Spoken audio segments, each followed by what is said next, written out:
اس کے چہرے پر شدید گھبراہٹ واضح تھی، اسے لگ رہا تھا کہ وہ کسی بہت بڑی مصیبت میں پھنسنے والی ہے۔ صبح ہوتے ہی میں دوبارہ کومے میں جانے کی مکمل اداکاری کروں گا اور تمہیں ایک عام اور بیوقوف لڑکی کا کردار ادا کرنا ہوگا تاکہ کسی کو بھی ہم پر ذرا سا بھی شک نہ ہو۔ داؤد نے اسے سختی سے یہ اہم ہدایت دی اور اس کی آنکھوں میں گھور کر دیکھا تاکہ لڑکی اس ہدایت کی اہمیت کو سمجھ سکے۔ صبا نے اپنے اندرونی گھبراہٹ پر بڑی مشکل سے قابو پاتے اس کی ہر بات کو غور سے سنا اور اپنے ذہن میں نقش کر لیا۔ وہ جانتی تھی کہ اس کی ایک چھوٹی سی غلطی بھی ان دونوں کی جان لے سکتی ہے اور اس کے والدین بے یار و مددگار رہ جائیں گے۔ میں کسی کو بھی شک نہیں ہونے دوں گی، آپ اس بات سے بالکل بے فکر رہیں، صبا نے ایک انتہائی پورا اعتماد لہجے میں کہا اور داؤد کو اپنی وفاداری کی مکمل تسلی دی۔ اگر تم نے پیسوں کی لالچ میں مجھ سے غداری کی یا میرے دشمنوں کو کچھ بھی بتایا تو یاد رکھنا میرے ہاتھ بہت لمبے ہیں اور میں تمہیں زندہ نہیں چھوڑوں گا۔ داؤد نے اسے آخری بار ایک خوفناک خبردار کیا اور اپنی آنکھیں بند کر لیں۔ صبا خاموشی سے وہیں کرسی پر بیٹھ کر اس نے ایک طویل اور گہرا سانس لیا۔ رات کا باقی سارا حصہ اس نے جاگ کر گزارا اور آنے والے کل کی خطرناک منصوبہ بندی کے لیے خود کو ذہنی طور پر تیار کرنے لگی۔ صبح کا وقت ہو چکا تھا اور ہسپتال کے کمرے میں کھڑکی سے تیز روشنی پھیل چکی تھی۔ اچانک کمرے کا دروازہ کھلا اور داؤد کا کزن فہد اندر داخل ہوا۔ فہد کے چہرے پر ایک انتہائی مصنوعی ہمدردی اور گہرا دکھ طاری تھا۔ اس نے بستر پر بے حس و حرکت اور مردہ حالت میں لیٹے داؤد کو بغور دیکھا اور پھر صبا کی طرف متوجہ ہو۔ کیسی ہے اب میرے عزیز بھائی کی طبیعت؟ کیا رات کو اس کے جسم میں کوئی حرکت ہوئی تھی؟ فہد نے انتہائی دکھی اور بھاری لہجے میں پوچھا، لیکن اس کی چالاک آنکھوں میں ایک عجیب سی چمک تھی جو اس کے سچے ہونے کی نفی کر رہی تھی۔ صبا نے فوراً اپنی نظریں جھکا لیں اور اپنے دوپٹے کے پلو کو انگلیوں میں الجھاتے ہوئے انتہائی معصومیت سے جواب دیا، نہیں صاحب، مریض کی حالت میں کوئی بھی بہتری نہیں آئی، وہ رات بھر ویسے ہی بے ہوش پڑے رہے ہیں جیسے کل تھے۔ ڈاکٹرز اس بارے میں کیا کہہ رہے ہیں؟ کب تک ہوش آئے گا اسے؟ فہد نے دکھاوے کے لیے داؤد کے ماتھے پر اپنا ہاتھ رکھتے ہوئے صبا سے اگلا سوال کیا تاکہ وہ مزید معلومات نکال سکے۔ صبا نے اپنا سکھایا ہوا کردار بخوبی نبھاتے ہوئے ایک بیوقوف اور انجان لڑکی کی طرح اپنے کاندھے اچکائے۔ مجھے نہیں معلوم کہ صاحب، ڈاکٹر تو مجھے کچھ بتاتے ہی نہیں، میں بس آتے ہی اپنی دوائیاں دے کر اور مشینیں چیک کر کے چلے جاتے ہیں۔ فہد کی آنکھوں میں ایک لمحے کے لیے گہرے اطمینان اور سکون کی چمک ابھری، جسے صبا نے اپنی نیچی نگاہوں سے بھی واضح طور پر دیکھ لیا۔ اس کے ہونٹوں پر ایک ہلکی سی طنزیہ اور فاتحانہ مسکراہٹ نمودار ہو کر فوراً سے غائب ہو گئی تھی۔ تم اس کا بہت خیال رکھنا، یہ میرا اکلوتا اور بہت پیارا بھائی ہے اور اس کی جان مجھے میری جان سے بھی زیادہ عزیز ہے۔ فہد نے اپنی اداکاری کو عروج پر پہنچاتے ہوئے ایک لمبی آہ بھری اور مڑ کر کمرے سے باہر نکل گئی۔ دروازہ بند ہوتے ہی اور قدموں کی آواز دور جاتے ہی داؤد نے انتہائی احتیاط سے اپنی آنکھیں کھولیں اور سیدھا صبا کی طرف دیکھا۔ وہ چلا گیا تھا اور اب تو مجھے تفصیل سے بتاؤ کہ اس کے چہرے کے اصلی تاثرات کیسے تھے؟ داؤد نے انتہائی دھیمی لیکن چوکنا آواز میں پوچھا۔ بستر پر ہلکا سا سیدھا ہوا۔ صبا فوراً چل کر اس کے بستر کے قریب آئی اور سرگوشی کے انداز میں بولی۔ وہ اوپر سے تو بہت دکھی بن رہا تھا لیکن اندر سے بہت خوش تھا۔ میں نے اس کی آنکھوں میں ایک عجیب سا سکون دیکھا ہے۔ جب میں نے اسے بتایا کہ آپ کی حالت خراب ہے اور آپ کو ہوش نہیں آ رہا، داؤد کا رات والا شک اب مکمل طور پر یقین میں بدل گیا کہ اس کی جان لینے کی سازش کا ماسٹر مائنڈ کوئی اور نہیں بلکہ فہد ہی ہے۔ اس نے شدید غصے میں اپنے دانت پیسے اور بے بسی سے چھت کی طرف دیکھنے لگا۔ وہ کمینہ میری موت کا انتظار کر رہا ہے تاکہ وہ میری جگہ لے سکے اور میری محنت سے بنائی گئی سلطنت پر راج کر سکے، لیکن میں اسے اس کے ناپاک ارادوں میں کبھی بھی کامیاب نہیں ہونے دوں گا۔ داؤد نے غصے سے پھنکارتے ہوئے کہا اور اس کے ہاتھ کی رگیں تناؤ کی وجہ سے ابھر آئیں۔ میں پوری طرح آپ کے ساتھ ہوں، آپ جو منصوبہ بنائیں گے میں اس پر عمل کروں گی اور ہم اسے بے نقاب کریں گے۔ صبا نے اسے مکمل یقین دہانی کروائی اور محتاط انداز میں کمرے کے بند دروازے پر اپنی نظر رکھی تاکہ کوئی اچانک سے اندر نہ آ جائے۔ رات کا گھوپ اندھیرا چھا چکا تھا اور اسپتال کا عملہ بہت کم ہو چکا تھا۔ پورے وارڈ میں ایک پراسرار اور مکمل خاموشی چھائی ہوئی تھی۔ داؤد نے ایک بار پھر احتیاط سے آنکھیں کھولیں اور ارد گرد کا بغور جائزہ لیا۔ اس نے صبا کو ہاتھ کے اشارے سے اپنے قریب بلایا۔ اپنا موبائل فون فوراً مجھے دو، مجھے ایک بہت ضروری اور اہم کام کرنا ہے۔ داؤد نے اپنا ہاتھ صبا کی طرف بڑھاتے ہوئے سرگوشی میں کہا۔ صبا نے بغیر کسی ہچکچاہٹ کے فوراً اپنی جیب سے اپنا پرانا اور سستا فون نکالا اور اس کے حوالے کر دیا۔ اس فون کی اسکرین تھوڑی سی ٹوٹی ہوئی تھی لیکن وہ استعمال کے قابل تھا۔ داؤد نے فون مضبوطی سے پکڑا اور تیزی سے نمبر ڈائل کرنے کے بجائے ایک خفیہ میسج ٹائپ کرنے لگا۔ اس کی انگلیاں انتہائی تیزی اور مہارت سے فون کے کی بورڈ پر حرکت کر رہی تھی۔ آپ اس وقت کسے میسج کر رہے ہیں؟ اگر کسی نرس یا گارڈ نے دیکھ لیا تو ہمارے لیے بہت بڑا مسئلہ ہو جائے گا۔ صبا نے شدید گھبراہٹ میں پوچھا اور بار بار دروازے کے شیشے کی طرف نگاہ دوڑانے لگی۔ میں آپ سب سے بھروسہ مند وکیل طارق کو میسج کر رہا ہوں۔ وہ میرے والد کا پرانا دوست ہے اور اس دنیا میں صرف وہی ایک شخص ہے جو اس وقت میری پوری مدد کر سکتا ہے۔ داؤد نے اپنا میسج سینڈ کرتے ہوئے انتہائی سکون اور اعتماد سے جواب دیا۔ اس نے طارق کو اپنے ہوش میں آنے کی خوشخبری دی اور موجودہ خطرناک صورتحال سے مکمل طور پر آگاہ کیا۔ چند ہی منٹ کے بعد طارق کا تفصیلی جوابی میسج آ گیا۔ طارق ابھی مجھ سے ملنے کے لیے اسپتال آنا چاہتا ہے لیکن میں نے اسے سختی سے یہاں آنے سے منع کر دیا ہے۔ داؤد نے میسج پڑھنے کے بعد فون بند کرتے ہوئے صبا کو صورتحال بتائی۔ آپ نے اسے کیوں منع کیا؟ وہ تو بہت بڑا وکیل ہے، وہ تو آپ کی قانونی مدد کر سکتا ہے، وہ تو آپ کو یہاں سے نکال بھی سکتا ہے۔ صبا نے انتہائی حیرت اور الجھن سے پوچھا۔ اسے داؤد کا یہ فیصلہ بالکل بھی سمجھ نہیں آیا تھا۔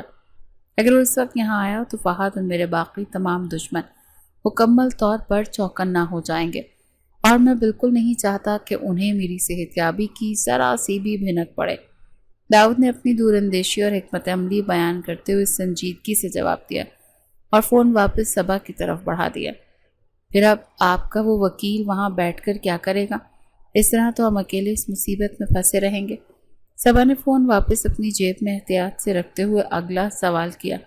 میں نے طارق کو سخت ہدایات دی ہیں کہ وہ صبح ہوتے ہی میرے ہوٹل کے تمام مالیاتی ریکارڈز کی خفیہ جانچ پڑتال شروع کرے اور فہد کی حالیہ تمام مشکوک سرگرمیوں پر کڑی نظر رکھے۔ داؤد کی آنکھوں میں خطرناک انتقامی چمک تھی جو اس کے ارادوں کی پختگی کو ظاہر کر رہی تھی۔ صبا نے اطمینان میں اپنا سر ہلایا۔ یہ رات اسے بہت طویل اور خوفناک لگ رہی تھی اور اسے ہر معمولی سی آہٹ پر بھی کسی دشمن کے اندر آ جانے کا گمان ہوتا تھا۔ اگلے دن صبح صبا کو اسپتال کی انتظامیہ کی طرف سے چند گھنٹوں کی چھٹی مل گئی۔ وہ مسلسل ڈیوٹی اور ذہنی تناؤ کے بعد کافی زیادہ تھک چکی تھی۔ وہ سیدھا اپنے خستہ حال گھر پہنچی جو شہر کے ایک انتہائی پسماندہ اور غریب علاقے میں واقع تھا۔ گھر کے ٹوٹے ہوئے دروازے اور بوسیدہ دیواروں کی حالت ہی اس کی شدید غربت کی گواہی دے رہی تھی۔ صبا جیسے ہی اندر داخل ہوئی تو اس کے معذور اور بوڑھے والدین اس کا بے صبری سے انتظار کر رہے تھے۔ اس کی ماں ایک پرانی ویل چیئر پر بیٹھی تھی اور باپ ایک ٹوٹی ہوئی چارپائی پر لیٹا بری طرح سے کھانس رہا تھا۔ میری بچی واپس آ گئی، کیسی ہے تو؟ اور تیرا وہ ہسپتال کا کام کیسا چل رہا ہے؟ کوئی تکلیف تو نہیں ہے نا تجھے؟ صبا کی ماں نے اسے دیکھتے ہی خوشی سے پوچھا اور اپنے انتہائی کمزور اور لرزتے ہوئے ہاتھ اس کی طرف بڑھائے۔ میں بالکل ٹھیک ہوں ماں، میرا کام بھی بہت اچھا چل رہا ہے۔ آپ دونوں لوگ بتائیں آپ کی طبیعت کیسی ہے آج؟ صبا نے آگے بڑھ کر محبت سے اپنی ماں کے ہاتھ چومے اور اپنی تمام تر ذہنی جسمانی تھکاوٹ چھپانے کی بھرپور کوشش کی۔ گھر کی انتہائی بری حالت اور اپنے والدین کی یہ شدید بے بسی دیکھ کر صبا کے ارادے مزید پختہ اور چٹان کی طرح مضبوط ہو گئے۔ گھر کے کچن میں راشن بالکل ختم ہو چکا تھا۔ اس کے باپ کی دوائیوں کی بھی فوری اور شدید ضرورت تھی۔ بیٹا ہم تو بس اپنی زندگی کے آخری دن پورے کر رہے ہیں، تو اپنے لیے کوئی اچھا سا راستہ چن لے اور ہماری فکر چھوڑ دے۔ اس کے باپ نے مسلسل کھانستے ہوئے انتہائی دکھ اور مایوسی سے کہا۔ اس کی آنکھوں میں اپنی بیٹی کے مستقبل کی فکر تھی۔ ایسی مایوسی کی باتیں نہ کریں ابا، میں سب کچھ بالکل ٹھیک کر دوں گی۔ مجھے زندگی میں ایک بہت بڑا موقع ملا ہے۔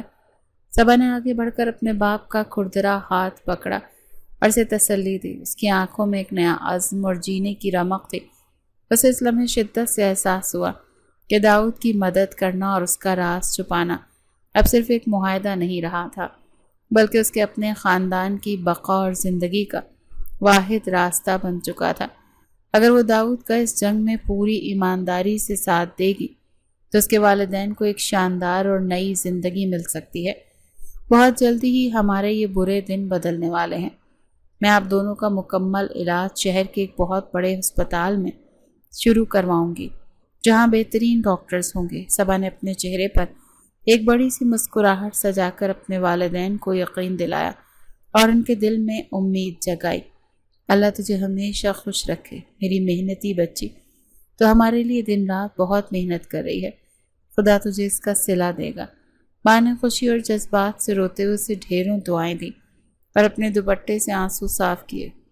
یہ مختصر سا وقت جو اس نے اپنے گھر میں اپنے والدین کے ساتھ گزارا، اس نے صبا کو ذہنی اور جذباتی طور پر مزید مضبوط اور بے خوف کر دیا تھا۔ وہ اب داؤد کی خاطر کسی بھی بڑے سے بڑے خطرے کا سامنا کرنے کے لیے پوری طرح سے تیار تھی۔ اس نے جلدی سے گھر کے کچھ ضروری کام سمیٹے، اپنے باپ کو پانی پلایا اور واپسی اسی خطرناک ہسپتال کی جانب جانے کے لیے تیار ہو گئی۔ اس کی زندگی کی منزل صرف داؤد کو موت سے بچانا اور اس کے ظالم کزنز کی سازش کو دنیا کے سامنے بے نقاب کرنا تھا۔ وہ جانتی تھی کہ یہ راستہ کانٹوں سے بھرا ہے، لیکن اس کی منزل بہت خوبصورت تھی۔ رات کے پچھلے پہر ہسپتال کی راہداریاں سنسان ہو چکی تھیں اور وارڈ میں ایک عجیب سی خاموشی کا راج تھا۔ صبا اپنی ڈیوٹی پر مستعد بیٹھی تھی، لیکن اس کی آنکھیں تھکاوٹ سے بوجھل ہو رہی تھی۔ اچانک دروازے کا ہینڈل انتہائی آہستگی سے گھوما اور ایک نامعلوم نرس کمرے میں داخل ہوئی۔ اس کے چہرے پر ماسک تھا، ہاتھ میں ایک انجیکشن چمک رہا تھا۔ وہ سیدھی داؤد کی ڈرپ کی طرف بڑھی۔ یہ آپ کیا کر رہی ہیں؟ اس وقت یہ کیسے انجیکشن لگا رہی ہیں آپ؟ صبا نے تیزی سے آگے بڑھ کر نرس کا ہاتھ پکڑ لیا اور اس کی آنکھوں میں شدید شک اور غصہ تھا۔ یہ ایک بہت ضروری دوا ہے جو ڈاکٹر صاحب نے خاص طور پر لکھ کر دی ہے، تم بیچ میں مت بولو۔ نرس ایک دم گھبرا گئی، اس نے اپنا ہاتھ چھڑوانے کی کوشش کرتے ہوئے ماسک کے پیچھے سے کانپتی ہوئی آواز میں کہا، ڈاکٹر صاحب نے تو اس وقت کوئی بھی دوا تجویز نہیں کی، میں نے خود ان کا چارٹ پڑھا ہے۔ صبا نے سختی سے نرس کا راستہ روکا اور اس کی آواز میں ایک کھلی وارننگ چھپی ہوئی تھی۔ تمہیں زیادہ پتہ ہے یا مجھے؟ تم بس ایک ملازمہ ہو، اپنا کام کرو اور مجھے میرا کام کرنے دو۔ نرس نے غصے سے اسے دھکا دینے کی کوشش کی تاکہ وہ جلدی سے اپنا کام ختم کر سکے۔ اگر آپ نے ایک قدم بھی آگے بڑھا تو میں ابھی ڈیوٹی ڈاکٹر کو بلاتی ہوں اور سیکیورٹی کو بھی الارم کرتی ہوں۔ صبا نے انتہائی اونچی آواز میں دھمکی دی اور دروازے کی طرف قدم بڑھایا۔ یہ سنتے ہی نرس کے ہوش اڑ گئے اور وہ انجیکشن وہیں میز پر چھوڑ کر تیزی سے کمرے سے بھاگ گئی۔ داؤد نے جو یہ سب سن رہا تھا فوراً اپنی آنکھیں کھولیں۔ تم نے بہت بہادری کا مظاہرہ کیا ہے صبا، اگر تم نہ ہوتی تو آج میرا بچنا ناممکن تھا۔ داؤد نے گہرا سانس لیتے ہوئے صبا کی طرف دیکھا۔ اس کی آنکھوں میں ستائش کے واضح جذبات تھے۔ یہ لوگ تو بہت خطرناک ہیں، یہ تو سرعام آپ کو مارنے کی کوشش کر رہے ہیں، ہمیں کچھ کرنا ہوگا۔ صبا کا دل تیزی سے دھڑک رہا تھا اور اس کے ماتھے پر پسینے کے قطرے چمک رہے تھے۔ ابھی اسپتال میرے لیے بالکل بھی محفوظ نہیں رہا، مجھے جلد از جلد یہاں سے نکلنا ہوگا۔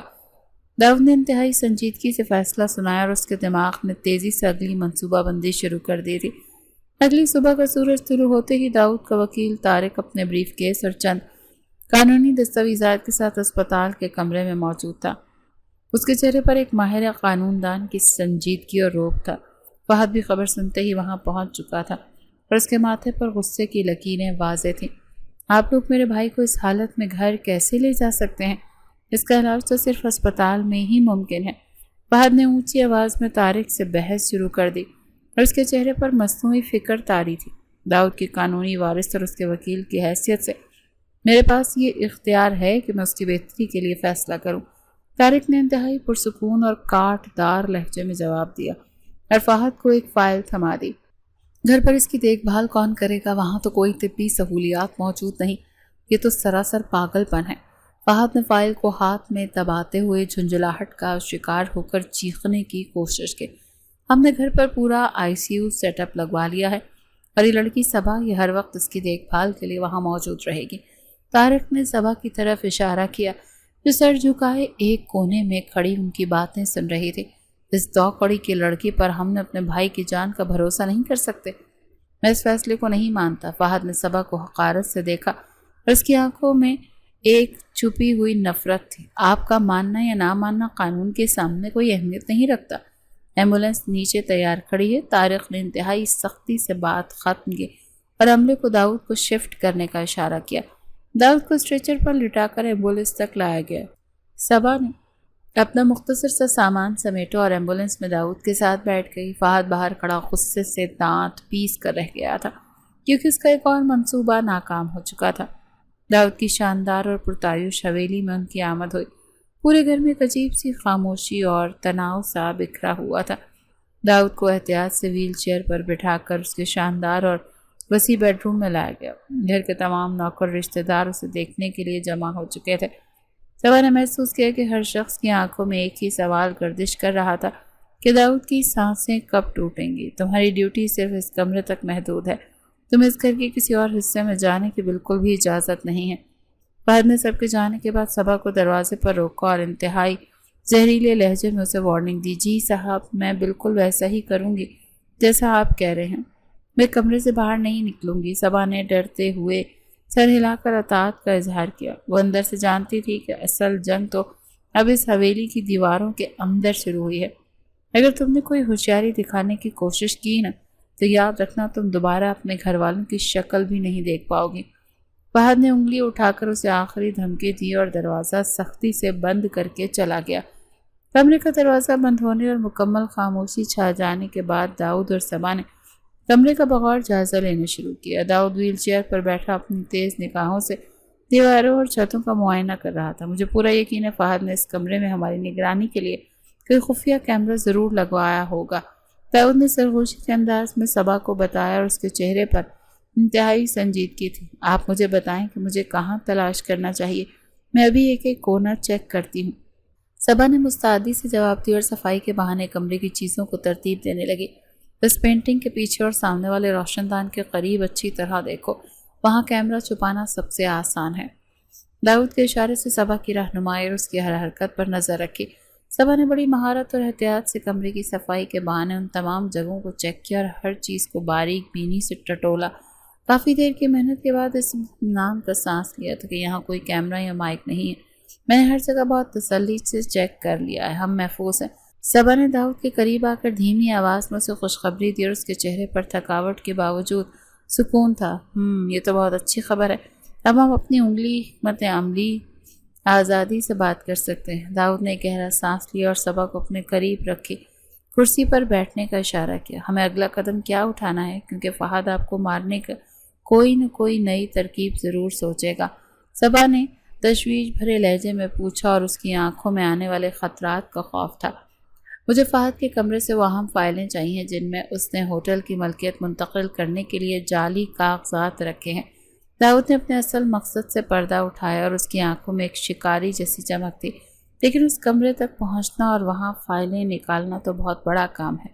اگر میں پکڑی گئی تو کیا ہوگا؟ صبا کا دل دھک سے رہ گیا اور اس کے ماتھے پر پریشانی کی لکیریں آئی تھیں۔ وہ کام واقعی بہت خطرناک تھا، لیکن اس کے لیے بغیر ہم فہد کو قانون کے شکنجے میں نہیں لا سکتے۔ تمہیں بہت ہوشیاری سے یہ کام کرنا ہوگا۔ داؤد نے صبا کی آنکھوں میں دیکھتے ہوئے اسے حوصلہ دیا اور اس پر ایک مکمل اعتماد کا اظہار کیا۔ میں آپ کا کام کروں گی، چاہے اس کے لیے مجھے اپنی جان ہی کیوں نہ خطرے میں ڈالنی پڑے۔ صبا نے اپنے ارادے کی پختگی ظاہر کی، وہ اپنے پیچھے ہٹنے والی نہیں تھی۔ دوپہر کا وقت ہو چکا تھا اور اب حویلی میں ایک سستی سی پھیلی ہوئی تھی۔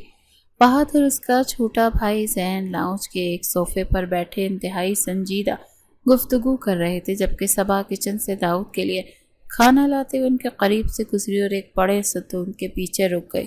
اس نے اپنی سانسیں روکے ان کی گفتگو سننے کی کوشش کی۔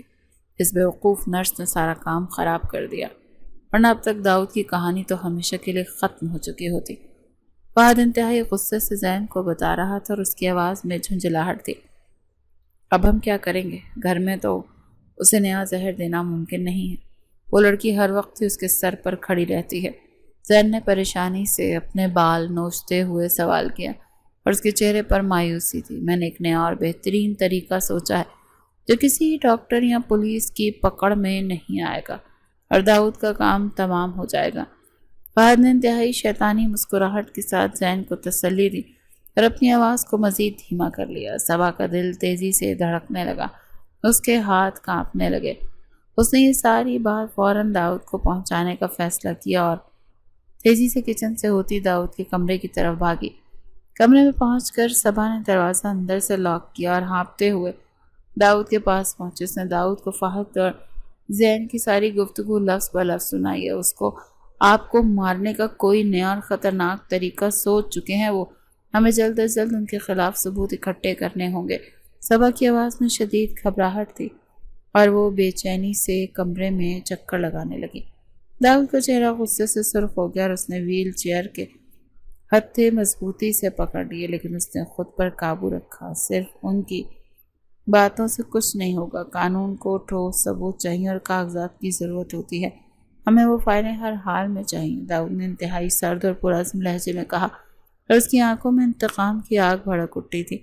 میں آج رات ہی فہد کے اسٹڈی روم کی تلاشی لوں گا اور داؤد کے سامنے اپنی کچھ تجویز رکھوں گا، نہیں تم ایسا بالکل بھی نہیں کرو گے، پکڑے جانے کا خطرہ بہت زیادہ ہے اور میں تمہاری جان کو خطرے میں نہیں ڈال سکتا۔ داؤد نے فوراً اسے سختی سے منع کیا۔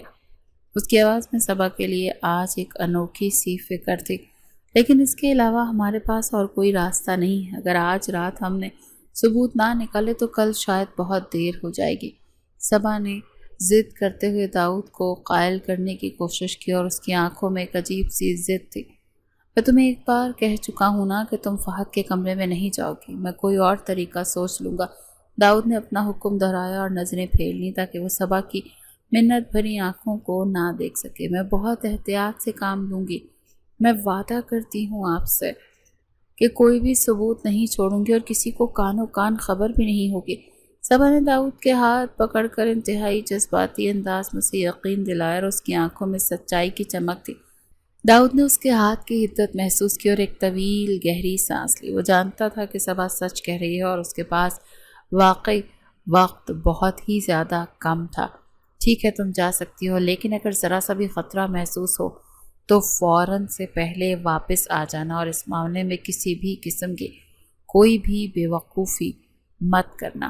داؤد نے بالآخر ہار مانتے ہوئے اسے سختی سے اجازت دے دی تھی، لیکن اس کے دل میں انجانے خوف نے ڈیرے ڈال لی۔ آپ بالکل فکر نہ کریں، میں ثبوت لے کر ہی واپس آؤں گی، یہ میرا آپ سے وعدہ ہے۔ صبا نے مسکرا کر اسے تسلی دی اور آنے والی رات کے خطرناک مہم کے لیے اپنے آپ کو تیار کرنے لگی۔ رات کے 2 بجے کا وقت اور پوری حویلی ایک گہری اور خوفناک سازش میں ڈوبی ہوئی تھی۔ صبا نے داؤد کے کمرے کا دروازہ انتہائی احتیاط سے کھولا اور باہر راہداری میں جھانکا۔ ہر طرف گھپ اندھیرا تھا اور دیوار پر لگی ایک مدھم سی لائٹ کی روشنی فرش پر پڑ رہی تھی۔ اس نے ایک طویل سانس لے کر اپنے حواس بحال کیے، دبے قدموں فہد کے اسٹڈی روم کی طرف بڑھنے لگی۔ اس کا دل اس قدر تیزی سے دھڑک رہا تھا کہ اسے اپنی پسلیاں دکھتی ہوئی محسوس ہو رہی تھی، لیکن پیچھے ہٹنے کا تو اب کوئی سوال ہی پیدا نہیں ہوتا تھا۔ دروازہ لاک نہیں تھا اور یہ بات صبا کے لیے کسی بڑی خوشخبری سے کم نہیں تھی۔ اس نے ہینڈل کو انتہائی آہستگی سے گھمایا اور بغیر کوئی آواز پیدا کیے کمرے کے اندر داخل ہو گئی۔ اس نے فوراً دروازہ اندر سے بند کیا اور اپنے موبائل کی ٹارچ آن کر کے کمرے کا جائزہ لیا۔ کمرے کے عین وسط میں ایک بڑی سی میز پڑی تھی جس کے ساتھ کئی دروازے تھیں اور اس کے ساتھ درازیں بھی تھیں۔ صبا نے اپنا وقت ضائع کیے بغیر پہلی دراز کھولی جو بالکل خالی تھی۔ مجھے ہر صورت وہ فائل ڈھونڈنی ہے، ورنہ داؤد صاحب کو زندگی خطرے میں پڑ جائے گی اور میں یہ ہرگز نہیں ہونے دوں گی۔ صبا نے اپنے آپ سے انتہائی دھیمی سرگوشی میں بات کی اور اس کے چہرے پر ایک عزم اور بہادری کا رنگ نمایاں تھا جو اس کے ڈر پر حاوی ہو چکا تھا۔ دوسری اور تیسری دراز میں کچھ پرانے اخبارات اور بیکار رسیدیں پڑی تھیں۔ صبا کی پریشانی میں اضافہ ہونے لگا، لیکن جیسے ہی اس نے سب سے نچلے اور آخری دراز کھولی تو اس کی آنکھوں میں ایک دم سے چمک آ گئی تھی۔ وہاں ایک بھورے رنگ کی موٹی سی فائل موجود تھی۔ صبا نے کانپتے ہاتھوں سے اس فائل کو باہر نکالا اور میز پر رکھ کر اس کے صفحات پلٹنے لگے۔ یہ وہی دستاویزات تھیں جن کی انہیں تلاش تھی۔ ان کاغذات پر ہوٹل کی ملکیت فہد کے نام منتقل کرنے کی تفصیل لکھی ہوئی تھی اور سب سے نیچے داؤد کے جعلی دستخط موجود تھے۔ کہ کتنے گرے ہوئے لوگ ہیں، اپنے ہی سگے بھائی کی موت کا سودا کر کے اس کی ساری دولت کو ہڑپنا چاہتے ہیں۔ صبا کے چہرے پر شدید نفرت اور غصے کے تاثرات ابھر آئے تھے اور اس نے دانت پیستے ہوئے یہ الفاظ ادا کیے تاکہ اس کا غصہ کم ہو سکے۔ اس نے جلدی سے اپنے موبائل کا کیمرہ آن کیا اور ان تمام اہم کاغذات کی انتہائی واضح اور صاف تصویریں اپنے فون میں محفوظ کرنا شروع کر دیں۔ اس کے ہاتھ مسلسل کانپ رہے تھے لیکن اس نے کیمرے کا فوکس خراب نہیں ہونے دیا۔ تمام تصویریں لینے کے بعد اس نے فائل کو بالکل ایک ترتیب اور حالت میں واپس اس دراز میں رکھ دیا تاکہ فہد کو ذرا سا بھی شک نہ گزرے کہ کسی اور نے اس کی عام دستاویزات کو ہاتھ بھی لگایا ہے۔ اب مجھے یہاں سے فوراً نکلنا چاہیے اس سے پہلے کہ کوئی جاگ جائے اور میری ساری محنت پر پانی پھر جائے۔ صبا نے اپنا موبائل مضبوطی سے جیب میں ڈالا اور خود کو تسلی دیتے اسٹڈی روم کے دروازے کی طرف قدم بڑھائے۔ اس نے دروازہ کھولا اور باہر راہداری میں قدم رکھا ہی تھا کہ اسے اپنے بالکل قریب کسی کے قدموں کی آہٹ سنائی دی تو صبا کا خون جیسے رگوں میں جم گیا۔ اس نے تیزی سے اپنے دماغ کا استعمال کیا اور راہداری میں رکھی ایک چھوٹی سی میز سے ایک خالی گلاس اٹھا کر وہ گلاس ہاتھ میں پکڑ کر سیدھی اس سمت چل پڑی جہاں سے قدموں کی آواز آ رہی تھی اور اگلے ہی لمحے راہداری کے موڑ پر اس کا سامنا زین سے ہو گیا۔ زین کی آنکھوں میں نیند تھی اور وہ پانی پینے کے لیے کچن کی طرف جا رہا تھا۔ صبا کو اتنی رات گئے وہاں دیکھ کر اس کے قدم رک گئے۔ تم اتنی رات یہاں اندھیرے میں کیا کر رہی ہو اور تمہارے ہاتھ میں ایک گلاس کیوں؟ زین نے چونک کر اسے دیکھا اور اس کی آواز میں شدید شک اور غصے کی آمیزش تھی جو صبا کو خوفزدہ کرنے کے لیے کافی تھی۔ داؤد صاحب کی طبیعت اچانک بہت خراب لگ رہی تھی، اسی لیے میں ان کے لیے پانی لینے جا رہی تھی تاکہ انہیں دوا دے سکوں۔ صبا نے انتہائی پرسکون اور معصوم لہجے میں جواب دیا جبکہ اندر سے اس کا دل بری طرح سے دھڑک رہا تھا۔ اس کی ٹانگیں کانپ رہی تھیں۔ تمہاری ہمت کیسے ہوئی اس وقت کمرے سے باہر نکلنے کی؟ تمہیں سختی سے منع کیا گیا تھا نا کہ تم داؤد کے کمرے سے باہر قدم بھی نہیں رکھو گی۔ زین نے غصے سے آگے بڑھ کر اسے دھمکی دی اور اس کی آنکھوں میں ایک حقارت بھری چمک تھی جیسے وہ کسی کیڑے مکوڑے سے بات کر رہا۔ مجھے معاف کر دیں صاحب، لیکن ان کی حالت دیکھ کر مجھے گھبراہٹ ہو گئی تھی۔ میں اپنا پانی لے کر واپس اپنے کمرے میں چلی جاؤں گی۔ صبا نے اپنی نظریں جھکا لی اور انتہائی عاجزی سے منت کی تاکہ زین اس پر کوئی مزید سوال نہ کرے۔ جاؤ یہاں سے اور آئندہ رات کے وقت اس گھر میں آوارہ گردی کرتی ہوئی نظر آئیں میں تمہاری ٹانگیں توڑ دوں گا۔ زین نے اسے حقارت سے گھورتے ہوئے سخت وارننگ دی تھی اور کاندھے جھٹک کر کچن کی طرف بڑھ گیا تھا تو صبا کا رکا ہوا سانس مکمل طور پر بحال ہوا اور وہ تیزی سے کچن سے پانی لے کر داؤد کے کمرے میں واپس آ گئی۔ اس نے دروازہ اندر سے لاک کیا اور دیوار کے ساتھ لگ کر گہری گہری سانسیں لینے لگی۔ یہ چند منٹ اس کی زندگی کی سب سے طویل اور خوفناک منٹ تھے۔ اس نے اپنی جیب سے فون نکالا، تصویریں چیک کی جو بالکل محفوظ تھے۔ صبح کا وقت ہوتے ہی سورج کی کرنیں کمرے میں داخل ہوتی داؤد جاگ چکا تھا اور بستر پر سیدھا بیٹھا تھا۔ صبا نے اس کے قریب آ کر اپنا موبائل فون اس کی طرف بڑھا دیا۔ یہ وہ تمام ثبوت ہیں جو فہد نے اپنے اسٹڈی روم میں چھپا کر رکھے تھے۔ میں نے رات کو بہت مشکل سے یہ تصویریں لی۔ صبا کی آواز میں ایک تھکاوٹ تھی لیکن اس کے چہرے پر ایک بڑی کامیابی کا سکون اور فخر صاف نظر آ رہا تھا۔ داؤد نے جلدی سے فون پکڑا اور اسکرین پر موجود دستاویزات کو زوم کر کے دیکھنے لگا۔ جیسے جیسے وہ کاغذات پڑھتا جا رہا تھا اس کے چہرے پر غصے کے ملے جلے تاثرات نمایاں ہو رہے تھے۔ یہ تو مکمل طور پر جعلی دستخط ہے۔ فہد نے میری ساری پراپرٹی اپنے نام منتقل کرنے کا پورا منصوبہ کر رکھا تھا۔ میں نے سوچا بھی نہیں تھا کہ داؤد کی آنکھوں میں شدید غصہ تھا اور اس نے اپنے ہاتھ کی مٹھی کو اتنی زور سے بھینچا تھا کہ اس کی رگیں ابھر آئیں۔ اب ہم ان کاغذات کا کیا کریں گے؟ کیا ہمیں پولیس کو بلا کر ابھی اسے گرفتار کروا دینا چاہیے؟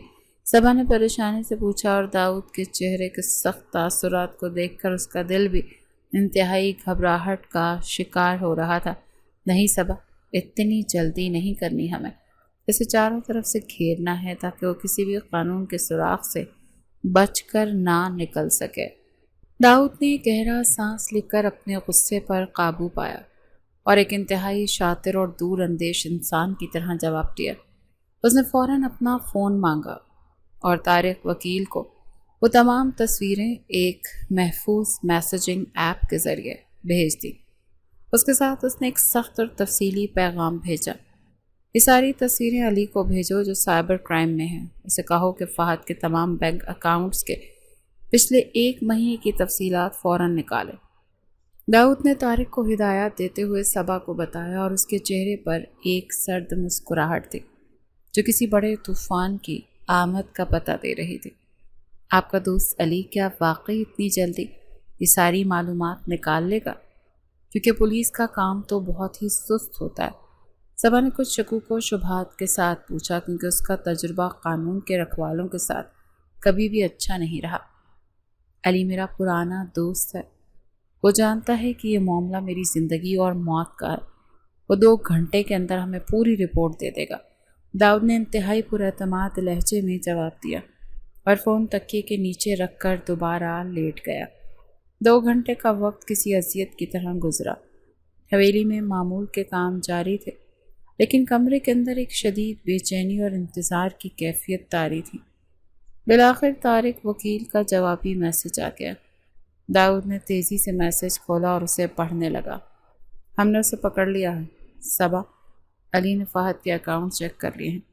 اس نے ایک بہت بڑی رقم کسی نامعلوم شخص کے اکاؤنٹ میں منتقل کی ہے۔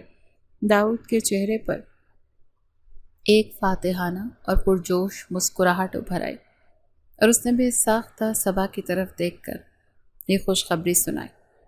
وہ نامعلوم شخص کون ہے اور فہد نے اسے اتنی بڑی رقم کیوں بھیجی؟ کیا وہ اس کے کسی کاروبار کا حصہ ہے؟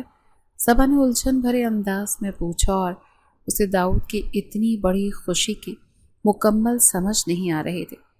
وہ کوئی کاروباری ساتھی نہیں ہے بلکہ یقیناً وہ وہی شخص ہے جس نے فہد کو وہ خطرناک زہر فراہم کیا تھا جو مجھے دیا گیا تھا۔ داؤد کی آنکھوں میں ایک بار پھر نفرت اور انتقام کی آگ بھڑک اٹھی اور اس کی آواز میں ایک وحشت ناک سرد مہری تھی۔ یہ تو بہت بڑا ثبوت ہے۔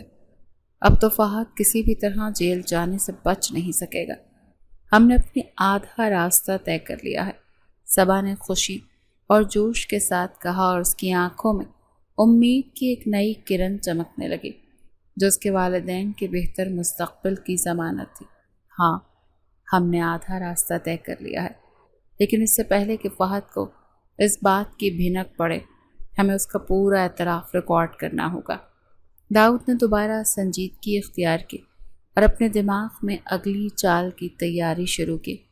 شام کا وقت ہو چکا تھا اور حویلی کے دالان میں سورج کی آخری کرنیں بکھری ہوئی تھیں۔ صبا کمرے میں موجود تھی کہ اچانک دروازہ کھلا اور فہد اندر داخل ہوا۔ اس کے چہرے پر ایک عجیب سی مصنوعی مسکراہٹ تھی اور اس کے ہاتھ میں تازہ پھلوں کے جوس کا ایک بھرا ہوا گلاس تھا۔ صبا کا دل ایک دم سے دھک سے رہ گیا کیونکہ وہ جانتی تھی کہ اس مسکراہٹ کے پیچھے کوئی خطرناک سازش چھپی ہوئی ہے۔ تم سارا دن اس کی دیکھ بھال کر کے تھک گئی ہوگی، تم جا کر آرام کرو، میں آج اپنے بھائی کو اپنے ہاتھ سے جوس پلاؤں گا، فہد نے انتہائی ہمدردی اور پیار کا ناٹک کرتے ہوئے صبا سے کہا اور جوس کا گلاس لے کر داؤد کے بستر کے بالکل قریب آ گیا۔ صبا نے گلاس کی طرف دیکھا تو اسے اس کا رنگ تھوڑا سا عجیب سا محسوس ہوا۔ اس کا شک یقین میں بدل گیا کہ اس جوس میں یقیناً کوئی نیا اور خطرناک زہر ملایا گیا ہے۔ اس نے تیزی سے آگے بڑھ کر فہد کا راستہ روک لیا۔ مجھے معاف کر دیں صاحب، لیکن ڈاکٹر صاحب نے سختی سے منع کیا ہے کہ داؤد صاحب کو اس وقت کسی بھی قسم کی مایا چیز نہیں دینی، صبا نے انتہائی مضبوط اور اٹل لہجے میں کہا اور فہد کی آنکھوں میں سیدھا دیکھتے ہوئے اسے پیچھے ہٹنے پر مجبور کر دیا۔ تم پاگل ہو گئی ہو کیا؟ یہ صرف ایک تازہ جوس ہے، اس سے میرے بھائی کی طاقت بحال ہوگی، تم بیچ میں مت بولو۔ فہد کے چہرے کی مسکراہٹ 1 سیکنڈ سے بھی پہلے غائب ہو گئی تھی اور اس کی جگہ ایک شدید غصے اور جھنجھلاہٹ نے لے لی تھی۔ ڈاکٹر صاحب نے مجھے بتایا تھا کہ اگر انہیں مایا دیا گیا تو ان کے پھیپھڑوں میں جا سکتا ہے، جس سے ان کی جان کو فوراً خطرہ ہو سکتا ہے، اور میں یہ خطرہ نہیں لے سکتی۔ صبا نے ایک انتہائی ماہر اور تجربہ کار نرس کی طرح ایک مضبوط طبی بہانہ بنایا اور گلاس کو داؤد سے دور رکھنے کی پوری کوشش کی۔ تم ایک نوکرانی ہو اور مجھے سکھاؤ گی کہ مجھے اپنے بھائی کی دیکھ بھال کیسے کرنی ہے؟ اپنی اوقات میں رہو، ورنہ دھکے مار کر گھر سے نکال دوں گا۔ فہد اب باقاعدہ چیخ رہا تھا اور اس کی آنکھوں میں وہ چھپی ہوئی درندگی صاف نظر آ رہی تھی جو وہ داؤد کے لیے اپنے دل میں رکھتا تھا۔ آپ مجھے نکال سکتے ہیں، لیکن میں ڈیوٹی پر ہوں، اور جب تک میں یہاں پر ہوں میں ڈاکٹر کی ہدایت کے خلاف تو کوئی بھی کام نہیں ہونے دوں گی۔ صبا بالکل نہیں گھبرائی اور اپنی جگہ پر ایک چٹان کی طرح مضبوطی سے کھڑی رہی۔ اس کا یہ رویہ فہد کے لیے انتہائی غیر متوقع تھا۔ فہد جانتا تھا کہ وہ طبی معاملات میں اس لڑکی سے مزید بحث نہیں کر سکتا، کیونکہ اگر وہ زیادہ اصرار کرے گا تو اس پر شک اور گہرا ہو جائے گا۔ اس نے شدید غصے اور مایوسی کے عالم میں دانت پیسے اور وہ زہریلا جوس کا گلاس وہیں پاس پڑی چھوٹی میز پر زور سے پٹخ دیا۔ تم بہت بڑی غلطی کر رہی، اور اس کی قیمت تمہیں بہت جلد چکانی پڑے گی، اور یہ میرا تم سے وعدہ ہے۔ فہد نے انگلی اٹھا کر صبا کو ایک کھلی دھمکی دی اور انتہائی غصے کے عالم میں پاؤں پٹختا ہوا کمرے سے باہر نکل گیا۔ دروازہ بند ہوتے ہی صبا نے ایک طویل اور گہرا سانس لیا۔ اس کی ٹانگیں کانپنے لگیں۔ داؤد نے خاموشی سے آنکھیں کھولیں اور میز پر رکھے اس زہریلے گلاس کی طرف دیکھا۔ تم نے آج ایک بار پھر میری جان بچا لی صبا۔ تمہاری یہ بہادری اور حاضر دماغی کمال کی ہے۔ میں تمہارا یہ احسان کبھی نہیں بھولوں گا۔ داؤد کی آواز میں ایک سچی اور گہری عقیدت تھی، اور اس نے صبا کو تشکر بھری نگاہوں سے دیکھا۔ یہ میرا فرض تھا داؤد صاحب، اور میں نے آپ سے وعدہ کیا ہے کہ میں آخری دم تک اس جنگ میں آپ کا پورا ساتھ دوں گی۔ صبا نے اپنی گھبراہٹ پر قابو پاتے ہوئے مسکرا کر جواب دیا اور جوس کا گلاس اٹھا کر اسے فوراً واش روم میں بہا دیا تاکہ کوئی اور خطرہ باقی نہ رہے۔ ہمارے پاس اب بہت کم وقت بچا ہے۔ فہد کے صبر کا پیمانہ لبریز ہو چکا۔ وہ آج رات کوئی نہ کوئی بڑی غلطی ضرور کرے گا جس کا ہمیں فائدہ اٹھانا ہے۔ داؤد نے انتہائی سنجیدگی سے اگلی حکمت عملی پر غور کرتے ہوئے کہا۔ اس کے دماغ میں اپنے دشمن کو مکمل طور پر تباہ کرنے کا آخری نقشہ بھی پوری طرح سے تیار ہو چکا تھا۔ رات کی تاریکی اور شدید خاموشی کا فائدہ اٹھاتے ہوئے صبا نے داؤد کی اگلی اور سب سے اہم ہدایات پر عمل کرنے کی ٹھان لی۔ طارق وکیل نے ہسپتال کے ایک پرانے ملازم کے ذریعے انتہائی ہوشیاری سے ایک چھوٹی سی جدید ترین ریکارڈنگ ڈیوائس ان تک پہنچا دی تھی۔ صبا نے دبے قدموں چلتے ہوئے اسے فہد کے کمرے کے دروازے کے بالکل قریب رکھے ایک بڑے گلدان کے پیچھے چھپا دیا تھا۔ رات کے پچھلے پہر فہد اپنے کمرے میں اسی شخص سے فون پر بات کر رہا تھا جس نے اسے زہر سپلائی کیا تھا۔ فہد کی آواز میں شدید بے چینی اور غصہ نمایاں تھا جو باہر راہداری تک سنائی دے رہا تھا۔ یہ کیسا 2 کوڑی کا زہر دیا ہے تم نے؟ وہ ابھی تک زندہ سانس لے رہا ہے۔ تم نے تو کہا تھا کہ 2 دن میں سارا کھیل ختم ہو جائے گا۔ فہد نے غصے سے چلتے ہوئے فون پر موجود شخص کو سخت جھاڑ پلائی اور اس کے چہرے پر مایوسی اور طیش کے ملے جلے تاثرات آئے۔ صاحب، آپ کو گھبرانے کی بالکل بھی کوئی ضرورت نہیں۔ میں نے پہلے ہی بتایا تھا کہ ایک سست رفتار زہر ہے جو ایک دم سے جان نہیں لے سکتا۔ دوسری طرف موجود شخص نے انتہائی پرسکون اور اطمینان بھرے لہجے میں فہد کو تسلی دی اور اسے اپنی صفائی پیش کی۔ جو تمہاری ان بیکار کی دلیلوں میں کوئی دلچسپی نہیں۔ مجھے جلد از جلد داؤد کی موت کی خبر چاہیے کیونکہ میری برداشت اب ختم ہو رہی۔ فہد نے دانت پیستے ہوئے اپنی بات مکمل کی اور فون غصے سے بیڈ پر پھینک دیا۔ فون کی دوسری جانب والے شخص نے یقیناً دلاسا دیا کہ یہ زہر آہستہ آہستہ داؤد کے اعضاء کو مکمل طور پر کام کرنے سے روک دے گا اور اس کا بچنا ناممکن ہے۔ یہ پوری خطرناک گفتگو اس چھوٹی سی ڈیوائس میں انتہائی آواز میں ریکارڈ ہو چکی تھی۔ صبح ساری رات جاگتی رہی اور صبح کی پہلی کرن نمودار ہوتے ہی اس نے انتہائی پھرتی سے وہ ڈیوائس گلدان کے پیچھے سے نکال لی اور سیدھی داؤد کے کمرے میں پہنچ گئی۔ داؤد نے جب وہ ڈیوائس ریکارڈنگ سنی تو اس کے سنجیدہ چہرے پر ایک فاتحانہ اور انتہائی شاطر مسکراہٹ ابھر آئی۔ اب ان کے پاس فہد کو تباہ کرنے کا ہر ہتھیار موجود تھا۔ ان کے پاس ہوٹل کی ملکیت کے جعلی کاغذات کی تصویریں، بینک کی تمام تفصیلات اور سب کچھ، سب سے بڑھ کر فہد کا اپنے جرم کا اعتراف۔ یہ ایک ناقابل تردید آڈیو تھی۔ کھیل اب مکمل طور پر داؤد کے مضبوط ہاتھ میں آ چکا تھا اور فہد کی ہار اس میں یقینی تھی۔ تم نے کمال کر دیا صبا، آج تمہاری بہادری اور عقل مندی نے میرے اس دشمن کو مکمل طور پر بے نقاب کر دیا ہے جس میں اپنا سگا بھائی سمجھتا تھا۔ داؤد نے صبا کی طرف دیکھتے ہوئے انتہائی خوشی اور تشکر بھرے لہجے میں کہا اور اس کی آنکھوں میں ایک سچی عقیدت چمک رہی تھی۔ میں نے کوئی کمال نہیں کیا داؤد، یہ تو صرف میرا فرض تھا۔ میں نے آپ کو بچانے کا جو وعدہ کیا تھا اب بس پوری ایمانداری سے نبھایا ہے۔ صبا نے انتہائی انکساری اور اپنی نظریں جھکائیں اور اس کے چہرے پر ایک سکون اور طمانینت تھی۔ تم نے صرف اپنا فرض نہیں نبھایا بلکہ تم نے میری زندگی کو ایک نیا مقصد دیا۔ تم نے ثابت کیا ہے کہ رشتے خون کے نہیں خلوص کے ہوتے ہیں۔ داؤد کی آواز میں ایک گہرا جذبہ تھا اور وہ صبا کی بے لوث قربانیوں کا تہ دل سے معترف ہو چکا تھا۔ دونوں کے درمیان الفاظ سے بالا تر ایک گہرا اور خاموش رشتہ قائم ہو چکا تھا جو محض ایک معاہدہ اور پیسوں کے لین دین سے بہت آگے کی چیز بن چکا تھا۔ صبا کی وفاداری نے داؤد کے دل میں اپنے لیے ایک مستقل اور خاص جگہ بنا لی تھی۔ داؤد نے اپنا فون اٹھایا اور طارق وکیل کو ایک فوری پیغام بھیجا کہ وہ اپنے شام ہی گھر کے تمام افراد کا ایک ہنگامی اجلاس بلائے۔ طارق نے داؤد کی ہدایات ملتے ہی فہد اور زین کو فون کر کے اطلاع دی کہ داؤد کے علاج اور اربوں روپے کی جائیداد کی منتقلی کے حوالے سے ایک حتمی اور فیصلہ کن اجلاس ہے۔ اہم فیصلہ کرنا ہے، اسی لیے آج شام لاؤنج میں خاندان کے ہر فرد کا جمع ہونا انتہائی ضروری ہے۔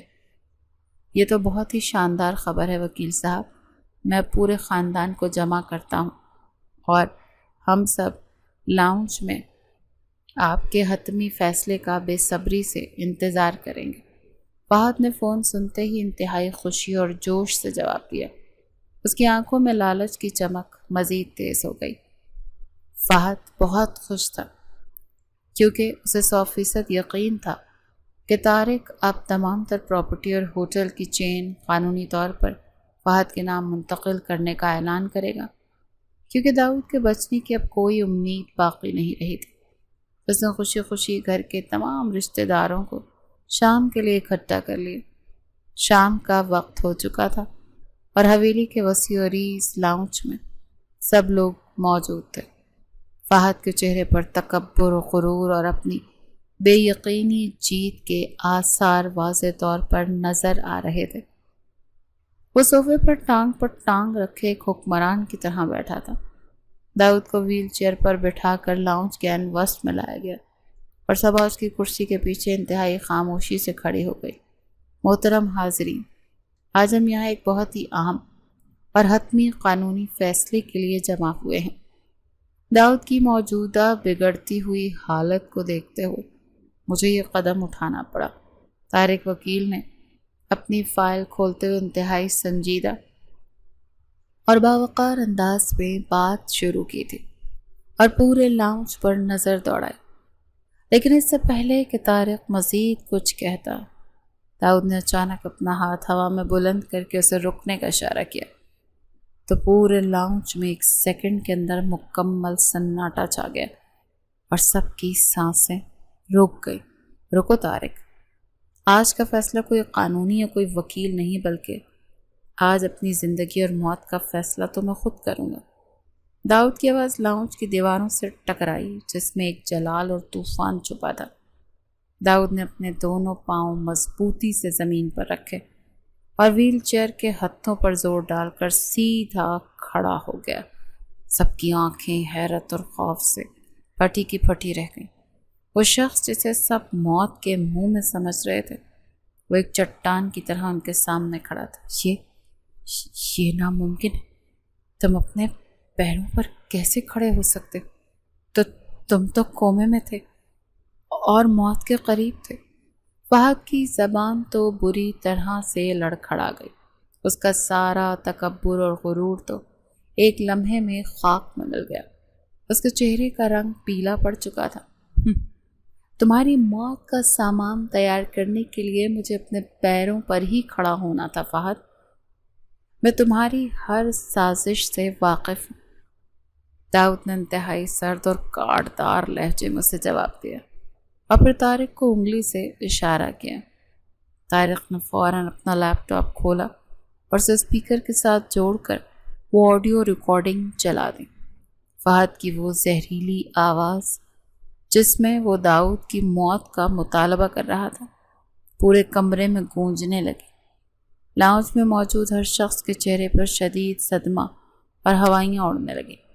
فہد اور زین کو جب اپنی موت سامنے کھڑی نظر آئی تو وہ دونوں فرار ہونے کے لیے تیزی سے مرکزی دروازے کی طرف بھاگے تھے، لیکن پولیس پہلے ہی طارق کی ہدایات پر گھر کو چاروں طرف سے مکمل طور پر گھیرے میں لے چکی تھی۔ سائبر کرائم ونگ کا انچارج علی اپنے مسلح اہلکاروں کے ساتھ اندر داخل ہوا۔ انہوں نے بغیر کوئی موقع دیے فہد اور زین کو مضبوطی سے ہتھ کڑیاں پہنا دی۔ کہاں بھاگنے کا ارادہ ہے فہد صاحب؟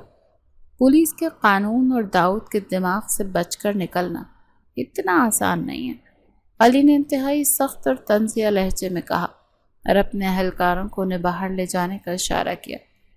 گھر کے باقی تمام رشتہ دار جو فہد کی ہاں میں ہاں ملا کر داؤد کی موت کا انتظار کر رہے تھے، اب خوف اور شرمندگی سے خاموش کھڑے تھے۔ ان کی نظریں زمین میں گڑی ہوئی تھیں۔ تم سب تماشائی بنے میری موت کا بے صبری سے انتظار کر رہے تھے۔ آج کے بعد اس گھر میں اور میری زندگی میں تم میں سے کسی کی کوئی جگہ نہیں ہے۔ نکل جاؤ، میری نظروں سے دور ہو جاؤ۔ داؤد نے انتہائی کڑکدار اور غصے سے بھری آواز میں سب کو ان کی اوقات یاد دلائی اور انہیں وہاں سے چلے جانے کا حکم دیا۔ سارا لاؤنج خالی ہو گیا اور اب وہاں صرف داؤد اور صبا رہ گئے تھے۔ داؤد نے مڑ کر صبا کی طرف دیکھا جو ایک کونے میں کھڑی یہ سب کارروائی دیکھ رہی تھی۔ اس کی آنکھوں میں ابھی تک حیرت اور خوف کی ہلکی سی جھلک باقی تھی۔ داؤد چلتا ہوا اس کے بالکل قریب آ کر رکا۔ تم نے ایک نوکرانی بن کر نہیں بلکہ ایک محافظ بن کر میری جان بچائی ہے اور اس بھیانک سازش کو بے نقاب کیا ہے، داؤد نے انتہائی نرمی اور محبت بھرے لہجے میں کہا اور صبا کی آنکھوں میں براہ راست دیکھنے لگا۔ صبا کچھ بولنے کی کوشش کرنے لگی لیکن داؤد نے اسے اشارے سے خاموش رہنے کا کہا اور اپنی بات جاری رکھی۔ آج میں سب کے سامنے یہ اعلان کرتا ہوں کہ صبا کی وجہ سے مجھے دوسری زندگی ملی ہے اور اب میں اس کے ساتھ اپنی اصل زندگی کا باقاعدہ اور شرعی آغاز کروں گا۔ تم صرف میرا معاہدہ نہیں، میری زندگی۔ داؤد نے صبا کا ہاتھ اپنے ہاتھ میں لے کر انتہائی مضبوطی اور رومانوی رشتے کا اقرار کیا۔ صبا کی آنکھوں میں بے ساختہ خوشی اور تشکر کے آنسو چھلک پڑے۔ اس نے اس بات میں سر ہلایا۔ اس خطرناک کھیل کا آغاز ایک زہریلی سازش سے ضرور ہوا تھا، لیکن اس کا انجام ایک سچی محبت اور شاندار جیت پر ختم ہوا۔ داؤد اور صبا کے لیے اب ایک نئی، محفوظ اور روشن زندگی کا باقاعدہ آغاز ہو چکا تھا۔